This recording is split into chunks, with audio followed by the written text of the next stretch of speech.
One of the most common questions I am faced when I'm dealing with teenagers, if I'm dealing with small, I don't know, junior high kids, if I'm dealing with adults, when we're discussing the morality that is described in the Bible, one of the major questions that I encounter is often, why does he care what I do with, or it's more often worded in a way such as, why does God care who I love? Why does God care if I want to love a certain kind of person or a different kind of person than he is described? Why does God care about those things? And there's multiple ways to approach this question, but I think my favorite way to approach it is with the response, do you care about it? Does it matter to you?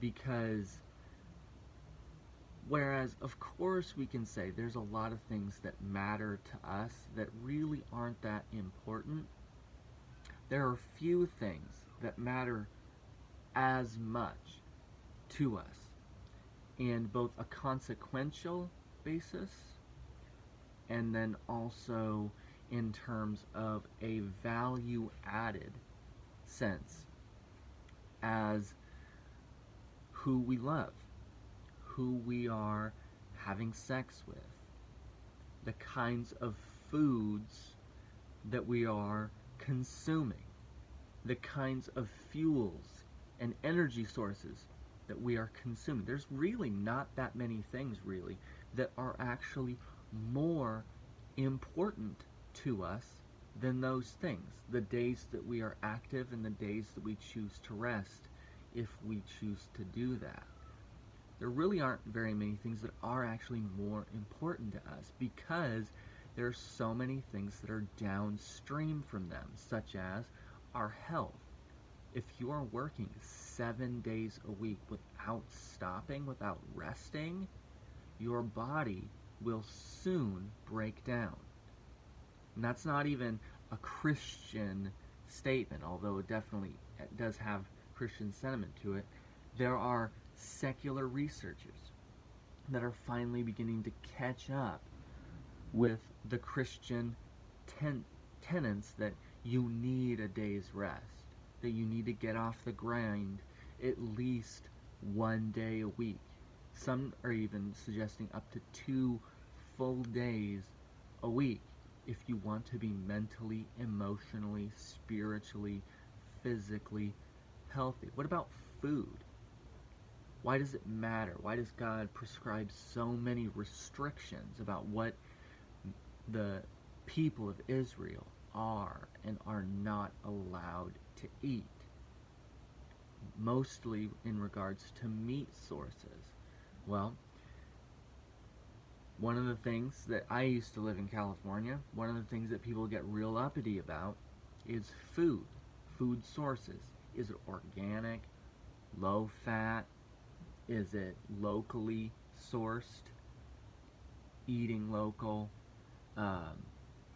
eating locally sourced vegetables, eating locally owned businesses, eating things of this nature is important to a lot of people. In fact, they will get very passionate about them to you if you ask them or you confront them, or if they find out that you haven't been adhering to the same priorities of diet and exercise that they have. I mean, there's the old joke, right? How do you know if someone, or how can you tell if someone that you know is vegan? Don't worry, they'll let you know, right? As well as sourcing things like vegetables from a farmer's market rather than a chain grocery store or so forth, right? Where there are pesticides used on them, just all of those kinds of things, right? It's important to a lot of people, and they will get very judgmental about those decisions rather quickly if you let them. Why aren't you, right?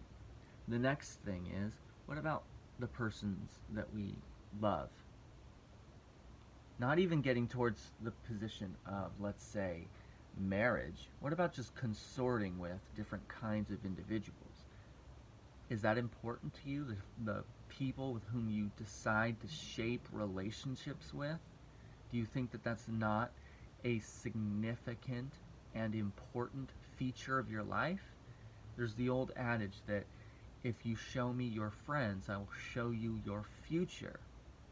And having worked with teenagers a long time, if you show me who your friends were in high school, I can show you what your patterns of behavior would have been like in high school, the values that you would have had, the kinds of respect and boundaries that you would have had with the opposite sex or with the same sex, and so forth. I can show you, I can describe fairly well, I'd imagine, what your priorities would have been like regarding those subjects if you tell me what kinds of people you hung out with in high school. Because birds of a feather do definitely flock together. It's the things that people agree about that bring them together, and often that includes the treatment of others. So, does it matter? Yes. Does it have consequences, not only imminent that you will experience in the next few days or few hours, but also later? If you find yourself in the company of alcoholics, you will likely make bad decisions with alcohol sooner or later. If you find yourself in the presence of promiscuous individuals sexually, you will likely find yourself making poor decisions sexually with those people. If you find yourself in the presence of people who approve of the consumption of various things, especially things like pornography or of different entertainment varieties and genres, guess what you will likely begin to do sooner or later? It's the reason why you get a bunch of boys in the same room. They immediately begin to descend in behavior down to the lowest common denominator, because it's the ones with the loosest morals. They often dictate the entertainment choices. But what if we go beyond that? What about the people that we choose to form more long-lasting relationships with? Sexual-based relationships. Do you think that those things don't matter? It's been a common talking point for people like, it's just sex. It's just various things, right? It's just someone I'm just having a good time with. It's not a big deal. It's not the end of the world. I can stop at any time is a common counterfactual. People try to spout counter-argument. The thing is, then why haven't you stopped? If it's that important, then stop. Show me. Prove it. But I don't want to, right? They immediately begin to backpedal off those kinds of things quickly because of the fact that they know it's not true. It's that there's things that have enslaved them, and now they feel the need to defend those masters.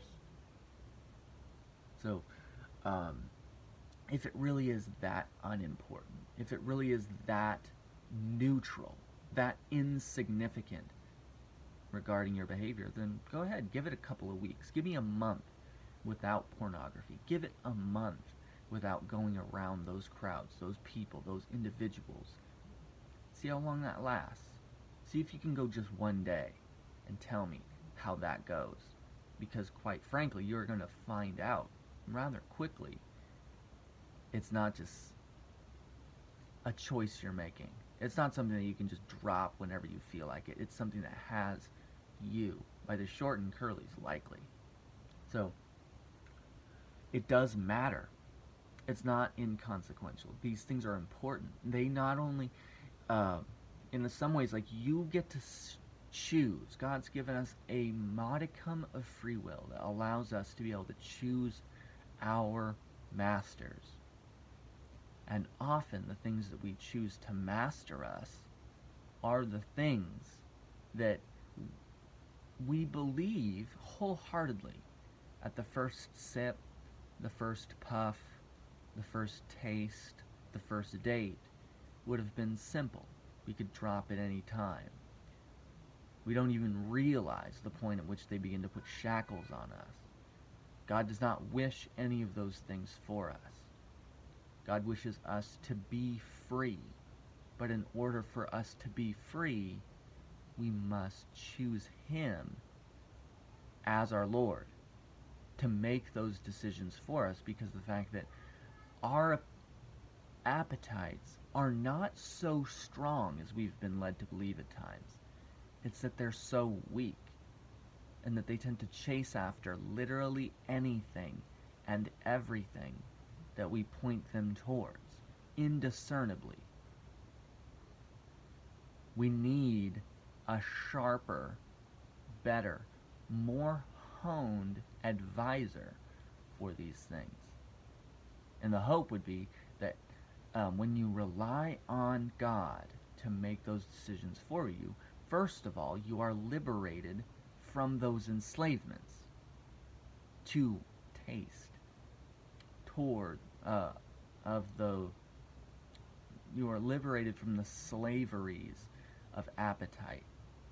And then also you begin to find out what those things were given to you for in the very beginning, how those things can be used and channeled forwards as a form of worship. But only after you've chosen not to be mastered by them, and not give in to the lie that you can love whoever you want, that you can enjoy whatever you want to enjoy inconsequentially, because that is the quickest road towards a superficial slavery.